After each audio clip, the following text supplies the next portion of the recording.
Bonjour à tous les aventuriers, bienvenue sur Kael et Psycho. Je vous propose aujourd'hui une analyse d'un énéatype 9 alpha et j'ai choisi Moussa, un candidat que j'aime bien et très intéressant à analyser.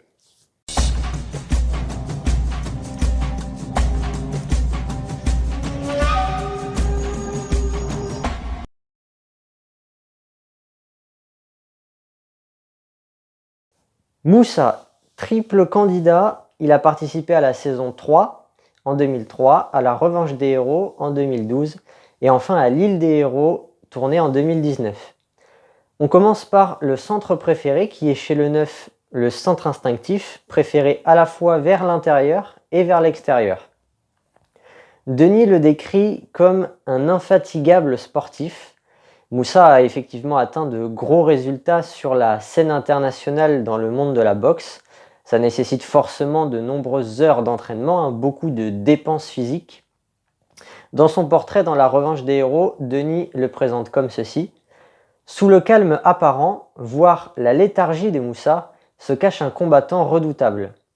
On reparlera de cette léthargie de Moussa, puisque les deux directions, intérieure et extérieure, quand elles sont associées, elles bloquent l'énergie et le centre instinctif devient réprimé. Pour rester pour l'instant sur les moments où il est préféré, on voit Moussa s'amuser à faire des tractions sur un arbre en 2003. Et voilà, on terminera par souligner la conséquence d'un centre instinctif préféré, c'est la problématique autour de la colère.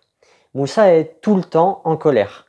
Alors chez le 9, c'est une colère qui est enterrée au fond de lui, donc en général on ne le remarque pas. Ça ne veut pas dire qu'elle n'est pas là, bien au contraire, elle s'accumule silencieusement. Et les rares fois où un 9 exprime sa colère, il va vider tout son sac d'un coup.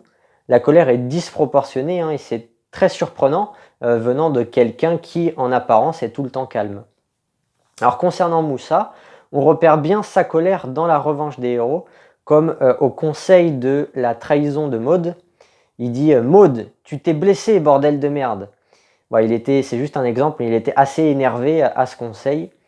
Autrement, au moment de son élimination, de La Revanche des Héros, il est en rage, il exprime sa colère tout en essayant quand même de se contrôler un peu. L'orientation, c'est l'acceptation et le soutien. C'est une acceptation qui vient du centre instinctif. Ça permet de créer une paix intérieure. Il attend assez peu des autres, le 9. Alors je cite Valérie de l'Île des Héros. Il est d'une telle sagesse, il est d'une telle sérénité. Il nous explique les choses calmement et toujours avec le sourire. Son entraîneur de boxe en 2003 dit « Il est très très calme ». Et Moussa lui-même en 2003 disait « Isabelle, je lui disais, même si tu ne m'aimes pas, moi je t'en veux pas, moi je t'aime bien ». Donc en 2003, Moussa n'en voulait que à Valérie. On reverra ça un peu plus tard. Le 9 aime calmer le jeu. Il accepte la situation telle qu'elle est. Dans l'Île des Héros, Moussa dit à Charlotte, qui envisageait d'éliminer Claude, « Il doit te laisser tranquille, et tu dois le laisser tranquille. » Donc en parlant de Claude. Ce à quoi Charlotte rétorquera, « Moussa, t'es trop gentil. » Sous-entendu, t'es naïf, tu vas te faire avoir. Alors dans le même genre d'idée, Moussa dira « J'ai des affinités avec Claude et j'ai des affinités avec Inès. Donc j'ai pas envie qu'ils se chamaillent. C'est pour ça que je vais faire le médiateur. » Voilà pour l'orientation. Et aussi, je rajoute un truc, à la fin de la saison, il attribue son vote à Inès, qui était face à Nawel. Il dit qu'elle en aura besoin, il la soutient en votant pour elle, parce qu'il sait qu'elle perdra quand même. La compulsion du 9, c'est l'évitement des conflits. De la même manière que l'évitement des échecs du 3 est avant tout un évitement d'un échec identitaire, l'évitement des conflits du 9 est un problème instinctif. À la base, le centre instinctif, il sert à assurer la survie, sa survie physique et psychologique. Donc c'est un évitement des conflits pour avoir un bénéfice personnel. C'est centré sur soi-même. Le 9, il n'évite pas les conflits pour que la société soit plus harmonieuse. Pas grâce à son ego, en tout cas.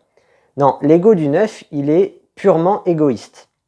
En gros, un 9, il va vouloir éviter tout ce qui le fait chier. Alors, formulé comme ça ressemble beaucoup à l'évitement de la souffrance du 7, mais ce sont deux logiques complètement opposées. Le 7, il évite la souffrance en tant que telle, en étant dans le toujours plus, et le 9 évite en fait ce qui va briser sa tranquillité. Et pour ça, il est dans le toujours moins. Celui qui ne fait rien, il n'a pas de problème. Donc l'évitement des conflits du 9, c'est d'abord un évitement des conflits internes. Et c'est pareil pour toutes les compulsions dans l'énéagramme. Ça ne sort pas de nulle part, ça découle du centre préféré. Je vous donne un exemple avec Moussa. Dans l'île des héros, épisode 3, il y a Sarah qui veut organiser le camp et qui propose à la volée que Moussa soit le chef sur le camp.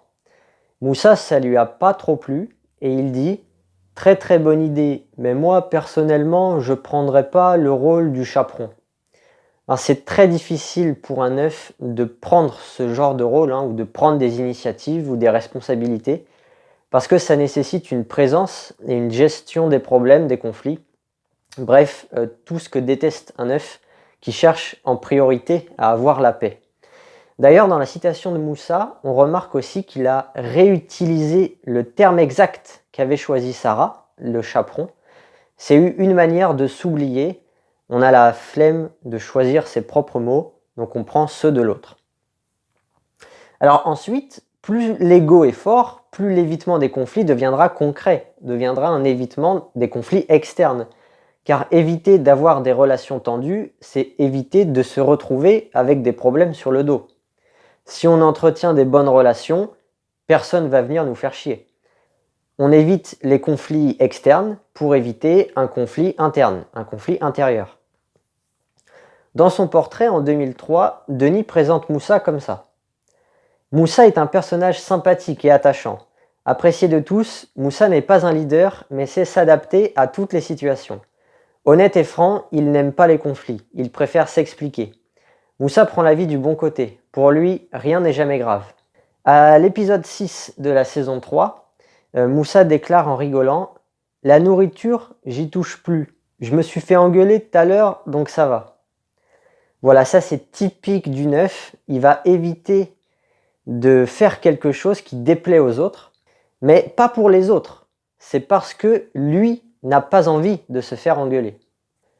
Autrement, une manifestation physique de l'évitement des conflits, c'est le sourire, ou même parfois c'est des petits rires. Le fait d'avoir un visage souriant, rieur, c'est une réaction instinctive pour éviter les conflits. Chez la plupart des 9, le sourire se déclenche très facilement, voire automatiquement.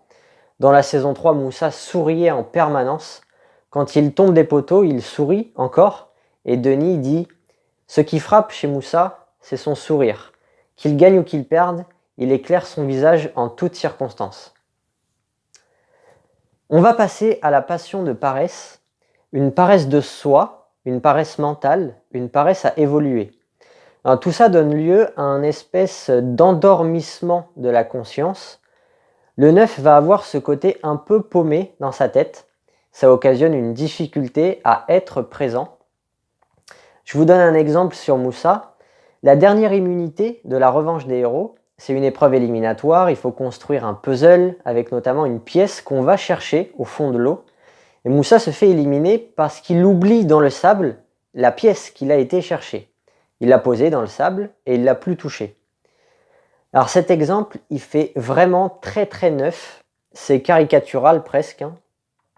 Alors après, il n'y a pas besoin d'être un 9 pour être tête en l'air ou oublier quelque chose. Mais en tout cas, le 9, il vit cela quotidiennement à cause de sa passion. Alors moi, j'aime bien expliquer la passion de paresse avec une métaphore. Imaginez que le cerveau, c'est un ordinateur. Eh bien, le cerveau d'un 9, il est en permanence éteint ou en veille. Du coup, quand on demande quelque chose à un 9, est-ce que tu aimes bien ceci ou qu'est-ce que tu penses de cela? Eh bien, c'est perturbant parce que la demande, elle perturbe un peu son calme intérieur et le temps qu'il rallume son cerveau pour pouvoir répondre, eh ben, il ne sait pas trop quoi dire. Souvent, les 9 n'ont pas trop de répartie dans l'instantané. Du coup, ils disent souvent soit des phrases totalement basiques et banales, comme ah bah c'est bien, ou alors soit des bah je sais pas ou oui oui je verrai. Enfin des réponses vagues, floues ou anecdotiques. Sinon, par expérience, on peut également laisser le silence s'installer, on répond rien, ou encore répéter ce que la personne nous a dit ou nous a demandé, comme un perroquet, quoi. Alors cet oubli de Moussa, il n'est pas sans rappeler un autre célèbre oubli, celui de Teyura, qui avait oublié qu'il avait un collier d'immunité. Un T, c'est un œuf, hein. C'est exactement le même phénomène des moments d'absence mentale, en fait, hein. On n'a pas accès à son cerveau, il est éteint. Même un œuf qui est organisé, imaginez qu'il a bien rangé ses informations dans des dossiers qui sont eux-mêmes bien classés. Bah, comme de toute façon le cerveau il est éteint, on n'a pas accès au dossier. Donc finalement, organisé ou pas organisé, ça change rien. Et c'est pas une fois isolé apparemment sur Moussa. Je crois que c'était Claude qui disait dans un live Insta que Moussa avait toujours du mal avec les règles des épreuves. Il n'est pas attentif et il les retient pas très bien. Après, j'ai trouvé plein de petits exemples, mais c'est toujours la même chose, donc je vais tout résumer en un point. À chaque moment un peu conflictuel, donc pour un œuf, c'est tout ce qui va être les embrouilles avec autrui et les moments où il y a de l'importance qui arrive dans les événements. Eh bien, le 9, pour éviter tous ces conflits, il vit la paresse de soi. Je vous cite quelques moments précis. On a l'altercation avec Sébastien dans la saison 3, avec Maud dans son premier retour, les ambassadeurs dans l'île des héros, qui est un moment important, ou les petites embrouilles avec Sam, Thé dans l'île des héros, et enfin le potentiel écart de Régis vis-à-vis de l'équipe jaune à la fin de la saison qui a nécessité le fait que Moussa aille lui parler. Eh bien, le point commun dans tout ça, c'est la volonté de Moussa de clore le débat, la discussion rapidement et sans commencer à trop réfléchir. Il insiste en disant aux autres allez, c'est bon, stop, tu fais comme ça et il n'y a pas de problème. Arrête de te tracasser, arrête de réfléchir, fin. Ça, c'est une réaction totalement instinctive, hein. Le 9 préfère le centre instinctif, donc il aime que les choses aboutissent vite, que les décisions soient prises dans l'immédiat. Et la paresse mentale, c'est un procédé purement instinctif qui permet ça. On stoppe la réflexion, on a la flemme de réfléchir. Aussi, le centre instinctif, c'est le lieu de l'acceptation ou du refus du changement. C'est-à-dire qu'on ne change pas une technique qui gagne, hein. Si la survie a été assurée de telle manière, eh bien la prochaine fois, si le même problème se présente, instinctivement, on refera la même solution, sans que cette solution ne passe par une réaction mentale ou émotionnelle. L'instinct, c'est immédiat. C'est facile à observer chez les animaux, ça, hein. Dès qu'ils détectent un danger, spontanément, sans réflexion, sans rien, ils savent où aller pour se sauver. Ils reproduisent ce que leur a appris le passé. Et quand Moussa va discuter avec Régis, il ne comprend pas très bien où est le problème, et il lui rappelle, finalement, la stratégie la plus stable depuis le début, c'est laquelle? Sous-entendu, c'est de rester chez les jaunes, tout simplement. La solution est simple. Et la solution est très souvent simple pour un œuf, qui adore la simplicité, parce que partir trop loin dans ses réflexions, c'est risquer de mettre le doigt sur un problème, de souligner ce qu'il ne va pas. Et le 9 cherche à éviter ça, justement. On veut vivre dans un monde sans problème. Donc notre ego va tout faire pour nous éviter de se rendre compte qu'il y a des problèmes autour de nous qui nous concernent. Donc voilà pourquoi le cerveau des 9 est éteint, pourquoi ils sont paresseux mentalement. Eh bien, pour éviter les conflits, qui, vous avez compris, est avant tout un conflit intérieur, hein, une envie d'avoir l'esprit tranquille. Sauf que ça ne marche pas du tout, hein. Teyura s'est fait éliminer, Moussa s'est fait éliminer. Ça, ce sont des conflits pour eux, hein, puisqu'ils ne voulaient pas être éliminés. Donc on ne le dira jamais assez, mais l'ego, c'est une fausse solution, c'est un cercle vicieux. Il nous fait vivre ce qu'on cherche à éviter.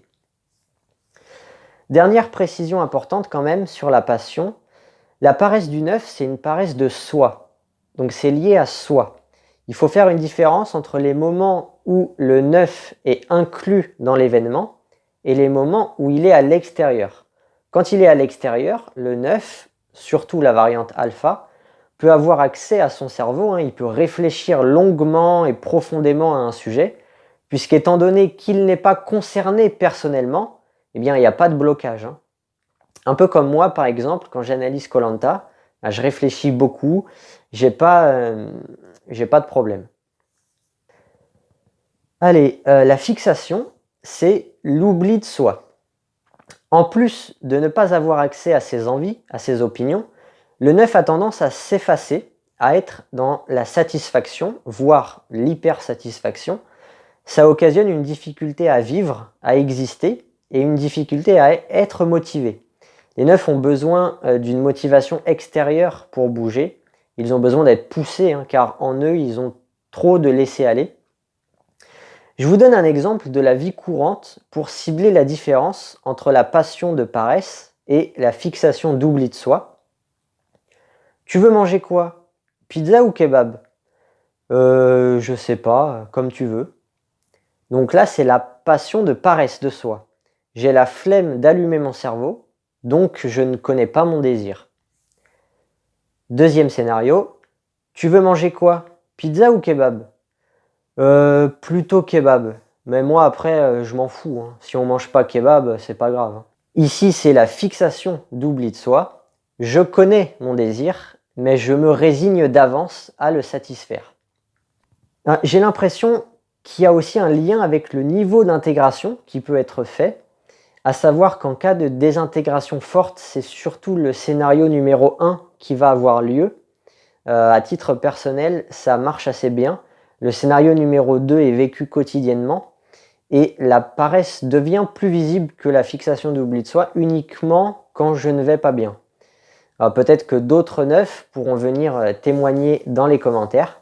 Donc voilà, l'oubli de soi, en fait en fonction du degré de conscience, c'est soit une déconscientisation de ses désirs, au moins de son désir d'exister, avec un problème d'effacement au bout, ou sinon même quand on a eu accès à notre opinion, à notre envie, on va enterrer notre désir, on fait comme si on ne l'avait pas vu, on l'oublie quoi. C'est soit aussi une tendance à la résignation, une paresse à être motivé, mais dans tous les cas, la fixation d'oubli de soi, ça implique aussi une perte des priorités, c'est-à-dire une attirance pour l'anecdotique. Moins quelque chose est important, moins il y a de problèmes, de conflits à la clé. Donc s'oublier, c'est aussi s'intéresser à des choses futiles ou inutiles. Allez, on revient sur Moussa pour voir comment s'est manifesté l'oubli de soi chez lui. On commence par la finale de la saison 3. Il perd les poteaux, il n'est pas choisi par Isabelle, donc il finit 3e. Et à l'époque, il rejoint directement tous les autres à la résidence du jury final. Moundir est dégoûté de le voir arriver, il va à sa rencontre. Et Moussa, lui, il arrive, le sourire jusqu'aux oreilles, et il dit « Non mais t'inquiète, il n'y a pas de problème, c'est pas grave ». Un peu plus loin, il est dans la chambre avec Moundir, et il rajoute le fameux « Je m'en fous » du 9, peut-être une des phrases qui décrit le mieux l'ego du 9, et encore plus du 9 alpha. Un épisode plus tôt, Moussa gagne la première salve de l'épreuve du tir à l'arc, et il décide de casser sa propre flèche. Alors à l'époque, ils en avaient 2, flèches. Alors ça surprend tout le monde quand même, et Moussa se justifie en disant « J'ai eu un coup de téléphone, ça me suffit ». Alors j'ai placé ça ici en illustration de l'oubli de soi, parce qu'il ne pense tellement pas à lui qu'il s'auto-élimine, on va dire. Et même si théoriquement la passion et la fixation sont 2 phénomènes distincts, comme on l'a vu, dans la pratique, l'un va rarement sans l'autre. La passion et la fixation pour tous les énéatypes travaillent main dans la main. Donc j'aurais très bien pu placer cet exemple dans la paresse de soi, puisque casser sa propre flèche, ça permet également de ne pas choisir à qui je casse une flèche. Ça permet de ne pas allumer le cerveau, quoi. Autre exemple, à son arrivée dans l'équipe jaune de l'île des héros, Moussa participe activement à la trouvaille de Manioc, et au conseil, il dit que c'est tous ensemble qu'on s'est mis à chercher. Je leur ai juste indiqué et on a tous trouvé ensemble le manioc. Denis ne manquera pas de lui dire « Mais vous êtes trop modeste, Moussa, reconnaissez quand même ce que vous faites !» Et Moussa sourit en disant « Bon, je reconnais un peu alors. » Alors d'ailleurs, en préparant cette vidéo, ça m'a fait rigoler parce que je me suis rendu compte que Moussa avait le même tic de langage que moi. Il utilise souvent le mot « juste » quand il parle pour minimiser les choses. Enfin, pour illustrer l'intérêt pour l'inutile, dans La Revanche des héros, épisode 7, Moussa passe son temps à intimider un buffle qui passait par là, à côté du camp, et il envisage de le manger. Donc il perd son temps avec quelque chose de complètement irréalisable pour différentes raisons. Allez, maintenant on va illustrer le fait que le centre instinctif devient parfois réprimé chez le neuf. Quand cela arrive, on va avoir de la paresse à agir qui vient s'ajouter à la paresse mentale décrite par la passion. C'est ce qui va donner au neuf de la désinvolture, toute cette nonchalance, cette lenteur qu'on remarque chez les neufs quand ils parlent, quand ils marchent ou quand ils font des choses en général. Sur le camp, en 2003, Moussa est très peu actif, il fait le minimum syndical. En fait, il passe à l'action que quand on commence à lui dire qu'il n'en fait pas assez. C'est ce que je disais tout à l'heure, que le neuf a besoin d'un élément extérieur pour passer à l'action. Alors du coup, encore une fois, ça illustre le fait que l'ego est un cercle vicieux puisque son manque d'entrain et d'énergie lui a causé des reproches de la part de Valérie et Isabelle. Et du coup, Moussa tombe dans le piège qu'il cherche à éviter. Il vit des conflits. On a Denis avec son phrasé légendaire qui nous résume tout ça. Son caractère nonchalant et sa faible implication dans les tâches quotidiennes entraînent fréquemment la réprobation de ses camarades. Voilà, on ne peut pas mieux dire. On peut rarement mieux dire les choses que Denis. Après, dans son portrait en 2003, Moussa explique son fonctionnement en pointant du doigt l'alternance de son centre préféré. Par rapport au taf, je me donne tellement que quand je suis avec les amis, je me relâche un peu, je parle un peu plus lentement, je me détends quoi. Voilà, donc on voit dans cette phrase que le centre instinctif des fois est préféré, des fois est réprimé. Il y a un dernier truc à souligner, c'est qu'il répète souvent la phrase « Qu'est-ce que vous voulez que je vous dise ?» qu'on peut entendre comme « Qu'est-ce qu'on peut faire ?» Ça montre bien un esprit fataliste, quelqu'un qui n'a pas d'espérance que son action puisse changer les choses, ce qui est symptomatique de la répression du centre instinctif. Concernant la variante, Moussa a le centre mental en support. Il y a une récurrence de l'expression « je pense que » et Moussa réfléchit pour éviter les conflits. Je vous donne un exemple en 2003 où il explique son vote contre Tony. « Moi je sais personnellement que prochaine épreuve et prochaine immunité, il aurait pu gagner. Donc ça aurait été plus dur, plus compliqué. Donc je risquais un peu plus de me faire virer. » Le 9 alpha réprime le centre émotionnel. Revanche des héros, épisode 8, Moussa dit « Je suis un homme, moi, Denis, je pleure pas. Moi, je suis un dur. » Et sa compagne rajoute « Il ne dévoile pas forcément ses sentiments. » Moussa est peut-être le candidat avec, ou en tout cas l'un des candidats avec la plus forte répression du centre émotionnel de toute l'histoire du jeu. On passe à l'aile. Alors Moussa possède une belle aile 8. Donc le 9 à aile 8, en plus de vivre la paresse et l'oubli de soi, il va éviter les conflits en vivant de l'excès et de la vengeance. Son aile est visible dès la saison 3. « Je vais tout faire pour la sortir, pour l'éliminer », dit-il à l'épisode 7 en parlant de Valérie. On repère l'excès dans le mot « tout » et il y a l'esprit de vengeance qui va avec. Ensuite, son aile a été très visible en 2012. Il est excessif dans la durée et dans l'intensité de son envie de vengeance envers Maud. Jusqu'à son élimination, il reste bloqué sur la trahison de Maud. Alors c'est aussi de l'oubli de soi au passage. Il perd le sens des priorités. Il reste fixé sur un élément du jeu, du passé. Quand il quitte définitivement le jeu, il crie « Et j'aimerais qu'on me venge !» Voilà, son premier retour se termine là-dessus. Alors aussi, un peu plus tôt, à l'épisode 8, il y a un autre exemple. Il se fait éliminer de l'épreuve des massues et il choisit de donner le lancer à Claude en disant Je sais qu'il va allumer Patrick tout de suite.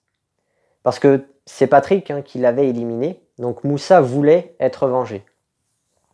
Enfin, on peut citer l'histoire avec Théé qui casse sa flèche dans l'île des héros. Il voulait lui rendre l'appareil d'une façon ou d'une autre. Je profite de Moussa pour expliquer la notion de masque, puisque c'est à la mode en ce moment de porter un masque.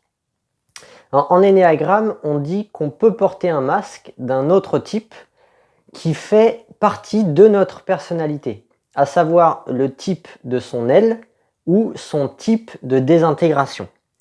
Par exemple, si on prend le profil de Moussa, un 9 alpha à aile 8, il peut porter le masque du type 8, son aile, ou le masque du type 6, son type de désintégration. C'est utile, les masques, ça permet une adaptation, ça peut nous aider. Par exemple, dans le monde de l'entreprise, les 3 sont des profils très enviés, très à l'aise, donc souvent les 4 qui disposent d'une L3 vont prendre le masque de leur L3. Ça veut dire qu'ils vont appuyer au maximum les caractéristiques de leur L3 et vont se faire passer pour des 3. Alors dans Koh Lanta, on sait qu'il y a des égos plus avantagés que d'autres, comme les 6 ou les 9. Donc cela peut être une bonne idée de prendre volontairement le masque du type 6 ou 9, si notre profil le permet. Et Moussa, dans la saison 3, mais surtout dans la revanche des héros, il a fait l'inverse, puisque lui, c'est un vrai 9, et il a pris le masque de son L8, ce qui, théoriquement parlant, est complètement débile. Il a la chance, on va dire ça comme ça, d'être un 9 alpha dans le jeu, et dans la revanche des héros, il passe pour un 8. Il se fait mal aimer de certaines personnes, et se trouve sur la sellette plusieurs fois. Alors après, je me dis que l'émission étant de type 8, comme je l'avais typé dans ma vidéo sur l'identité de Koh Lanta, c'est un environnement qui favorise l'utilisation de l'ego du 8. Donc ça peut être un élément d'explication.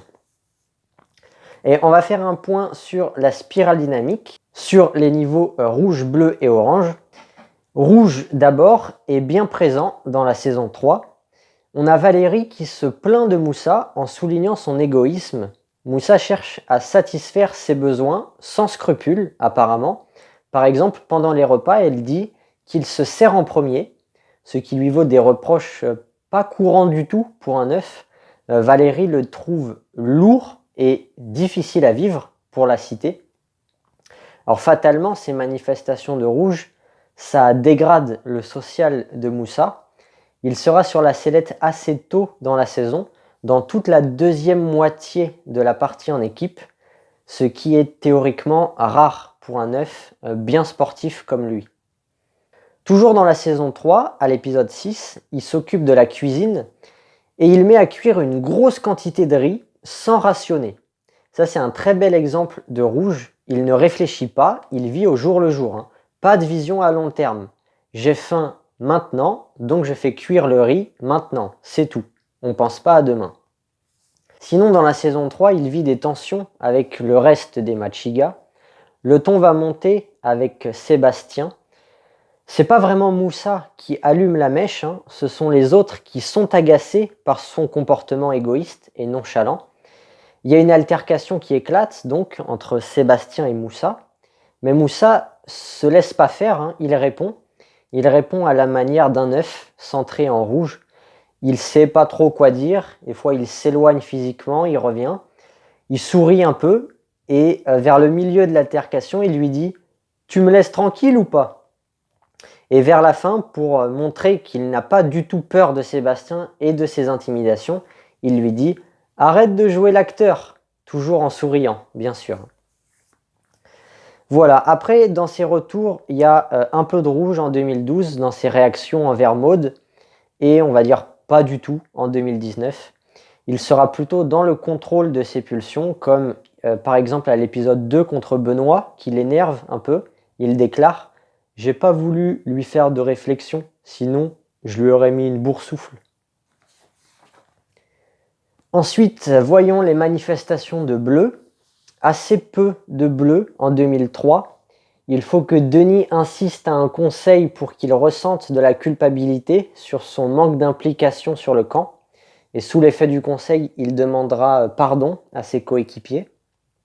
Alors cela dit, il a quand même dit ceci. Valérie, elle est mauvaise. Valérie, elle a gâché Isabelle. Et aussi, il traite Sébastien, Valérie et Isabelle de jaunes hypocrites. Donc Moussa porte un jugement négatif de ses coéquipiers jaunes par rapport à une pensée bleue. Ensuite, c'est dans la revanche des héros qu'on verra essentiellement du bleu pour Moussa. Épisode 5, en parlant de Maud. Oser me regarder dans les yeux en me disant « Ok, ça marche, on roule » et finalement faire l'hypocrite et la stratège par derrière, ça c'est énervant. Il n'a pas supporté le changement de camp de Maud. Dans les épisodes d'après, il l'appelle la traître. Et il dira aussi « Maud ne mérite pas d'aller en finale ». Il considère que Maud a eu un comportement trop éloigné de la vérité ultime. Selon Moussa, c'est mal de faire des promesses, de ne pas les respecter, et c'est mal d'être hypocrite. Enfin, Orange, présent dès la saison 3, épisode 4, Moussa a un tout petit peu mal au ventre et il fait appel au médecin en espérant qu'il lui fasse passer une nuit ailleurs, dans un lit confortable. Il essaye d'obtenir la satisfaction par la ruse, la réflexion. Autre exemple, à l'épisode 9, Moussa, avec les deux autres garçons, est sur la sellette et il se met à faire la cuisine en disant « Il faut se faire tout petit. Moi, j'ai décidé de faire la cuisine. C'est ma stratégie. Sinon, jamais je ferai la cuisine. » Ensuite, c'est dans l'île des héros qu'on verra du orange chez Moussa dans sa gestion de l'aventure d'un point de vue stratégique. Sa vision des autres était orange également, comme quand il dit « Ahmad, il sert à rien en fait, il perd tout. » Donc il juge Ahmad sur des critères de réussite. Bon, en conclusion, c'est pas compliqué. On peut dire qu'en 2003, Moussa exprimait un mélange de rouge et orange. En 2012, beaucoup de bleu. Et en 2019, c'était surtout du orange. Enfin, je vais faire comme avec Pascal. J'ai essayé d'analyser Moussa par le prisme du MBTI. Je vais commencer par ce qui m'a semblé le plus flagrant à repérer. C'est la fonction pensée introvertie. Moussa est quelqu'un de très interrogatif. Saison 3, épisode 3, en parlant de Richard. Pourquoi il s'est fait virer? Pourquoi personne ne l'aimait? Et comment il est dans cette aventure? Donc on se méfie un peu. Il cherche à comprendre le pourquoi de ce qui s'est passé. Saison 3, épisode 5. Est-ce que tu te donnes à fond, toi? C'est juste une question. Saison 3, épisode 6. Je sais faire du riz. Moi, j'ai ma manière. Je vais pas changer parce qu'elle me dit faut faire comme ça, faut faire comme ça. Donc là, il prend ses décisions en fonction de lui-même. C'est lui qui décide si c'est la bonne méthode pour faire cuire le riz. Donc c'est une décision introvertie. Il ne se laisse pas influencer par les avis d'autrui. Toujours dans la saison 3, il dit « Je lui ai dit, Isabelle, pour quelle raison tu votes contre moi? Je vote contre toi parce que tu as été à l'infirmerie. Mais attendez, ça veut dire quoi ça ?» Donc il cherche à comprendre la logique des décisions d'Isabelle et en sous-entendu, il lui reproche que son argument n'est pas solide, n'est pas bien pensé. Ensuite, épisode 9, elles ont raison. Effectivement, là c'est bien joué, c'est bien essayé. Mais dis-toi après, qu'est-ce qui peut se passer? Si tu réfléchis autrement, tu verras, c'est pas bête ce que je t'ai dit là. Il développe à Delphine ses idées de manière logique, parce qu'en fait ici les 4 filles envisageaient de faire une alliance au F7. À l'épisode 12, il casse sa propre flèche, on l'a vu. Denis dit « Vous êtes sûr de ce que vous faites ?» Et lui il répond « Si c'est mon choix ». Donc toujours pareil, il a sa logique, elle vient de l'intérieur de lui. Dans La Revanche des héros, épisode 5, il essaye de comprendre la logique de Maud, mais il n'y parvient pas. Et c'est somme toute assez normal, puisque Maud dit « suivre la voie du cœur ». En termes de MBTI, en gros, elle dit qu'elle a une préférence pour la prise de décision sentimentale. Moussa a tilté là-dessus, d'ailleurs, il dit « la voie du cœur, je me demande à quoi elle ressemble ». Bon, en gros, il comprend pas, quoi. Un exemple enfin de l'île des héros, épisode 8. Depuis quand Théoura, il fait des stratégies? Depuis quand Théoura, il prend la décision de sortir les gens? C'est pas dans sa personnalité. Pourquoi il a fait ça? Et ben voilà, le stress, la panique fait qu'il fait n'importe quoi. Ouais, il est toujours aussi interrogatif, hein, ça n'a pas changé. Voilà, donc sa fonction de décision, c'est la pensée. De ce côté-là, il est facile à cerner, puisque la préférence pour la pensée est nette et sans bavure, ce qui donne au passage un côté moins fusionnel que le 9 a pour coutume d'avoir, puisqu'environ 85% des 9 ont une préférence pour F.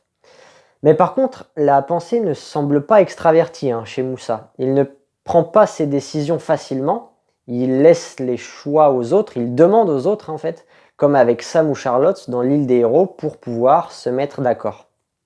C'est pas lui qui impose ses choix, qui va mener l'action en dirigeant les autres. Donc par déduction, et de toute façon on a vu plein d'exemples, il a la fonction TI, soit en dominant, soit en auxiliaire. Pour sa fonction d'observation, Moussa perçoit ce que les autres apportent concrètement. Revanche des héros, épisode 3. Francis, c'est lui qui a ralenti le groupe. Maud, à part aider à la cuisine, il n'y a rien d'autre de concret. Il ne semble pas envisager les apports abstraits. Il observe par sensation les autres et dans le présent. Saison 3, épisode 8. Je vois que ceux qui étaient en sécurité, qui commencent à avoir peur. Et ça, je kiffe. Plus précisément, il utilise la fonction SE, sensation extravertie. En 2003, il profite concrètement des expériences que lui propose l'aventure, à la réunification ou au confort du dernier épisode avec Moundir. Il semble immergé dans le présent, il vit au jour le jour. Donc Moussa serait un ST dans le concret et la logique. Et voilà, j'ai d'autres exemples qui pointent vers ce constat. En 2012, à l'épisode 7, il dit « Pourquoi on n'a pas le droit? Tout ce qu'on trouve sur l'île, on a le droit de le manger. » Il pense à manger ce fameux buffle qui rôde autour du camp. Alors je trouve que ça fait bien ST comme réaction. Il a trouvé quelque chose de concret à se mettre sous la dent et se demande où est la logique. J'ai trouvé à manger, normalement j'ai le droit de le manger. Ou sinon en 2019, à l'épisode 1, il a une démarche qui fait très ST. Il explique comment quelque chose marche, comment quelque chose fonctionne. En l'occurrence, comment faire du feu. Leçon numéro 1. Comment faire du feu à Koh Lanta.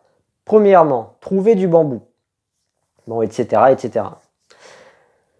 Également par rapport aux préférences motrices, Moussa est souvent jambes symétriques et les bras le long du corps. Donc Moussa semble bien un ST. Du coup, d'après moi, c'est soit un ISTP, soit un ESTP, avec quoi qu'il arrive les fonctions TI et SE surutilisées. Reste à savoir laquelle est dominante. Alors par rapport à ce que j'ai trouvé, je privilégierais l'hypothèse ISTP, puisque j'ai trouvé plus d'exemples de la fonction TI. Bon, après, c'est peut-être moi qui remarque plus facilement le TI que le SE, mais ça reviendrait à dire que Moussa est un décideur, que ses fonctions d'observation sont plutôt équilibrées, le SE et le NI sont ses fonctions auxiliaires et tertiaires, tandis qu'il a des difficultés à utiliser le FE qui serait sa fonction inférieure. Alors je trouve ça pas mal. Dans l'épisode 12 de la saison 3, après avoir vu sa perte de poids dans le miroir, il dit ceci. « En sortant de cette aventure, j'ai une compétition 2 semaines après. Est-ce que je serai prêt physiquement? J'en doute beaucoup. » Cette citation me fait penser un peu à du SE, un peu de NI aussi. Il a l'intuition qu'il ne sera pas prêt. Donc il utilise quand même un peu le NI, ce qui me conforterait sur l'hypothèse ISTP. J'ouvre ma parenthèse théorique sur la liaison Ennéagramme-MBTI. Ennéagrammiquement, l'évitement des conflits passe par la paresse et l'oubli de soi. Quand c'est jumelé avec la pensée introvertie, en dominant, on peut dire que le 9 s'oubliera et narcotisera en analysant les idées, alors surtout celles des autres, à cause de la passion et de la fixation, en cherchant la logique pour comprendre les choses, en étudiant au calme des idées, des raisonnements, et en prenant ses décisions en fonction de ses propres raisons. Donc ici, ça pourrait créer une confusion avec l'énéatype 5. Alors si on hésite entre le 9 et le 5, on peut dire malgré tout que le 5 va développer une analyse fine, détaillée, complexe, puisque pour éviter le vide intérieur, il recherche de la précision dans la connaissance, tandis que le 9 va rester plus général, il aime la simplicité avant tout. C'est plus un touche-à-tout qu'un spécialiste. Autre point, le 5 souhaite se protéger du monde, il va être résistant, méfiant face aux autres, tandis que le 9 souhaite fusionner avec le monde. À cause de l'évitement des conflits, il va être plus avenant. Comme Moussa dans koh Lanta qui appréciait passer du temps avec les autres, il pouvait partager son temps et ses idées, ses raisonnements en discutant, alors qu'un 5 serait plus dans le retrait. Aussi du coup, quand je dis que le 9 souhaite fusionner avec le monde, il souhaite aussi d'une certaine manière fusionner avec les avis, les opinions des autres. Il aime bien manifester de l'accord avec les autres, alors que le 5 peut plutôt aimer le débat et notamment faire étalage de ses connaissances. Il peut aimer démolir d'une certaine façon les certitudes intellectuelles des autres en pointant les incohérences au niveau de la logique ou du raisonnement. Ok, parenthèse refermée. Et pour finir la vidéo, un point statistique. Il y aurait à peu près 16% des ISTP qui seraient des énéatypes 9. Alors vous voyez qu'en majorité, c'est souvent des 5 normales. Hein. La fonction TI est très confortable pour l'ego du 5. Donc la génétique fait bien son boulot, hein. La nature est bien faite. Voilà, ainsi se termine la vidéo. Merci beaucoup d'avoir regardé. Dites-moi tout ce que vous en pensez dans les commentaires. Et à la prochaine. Maatane.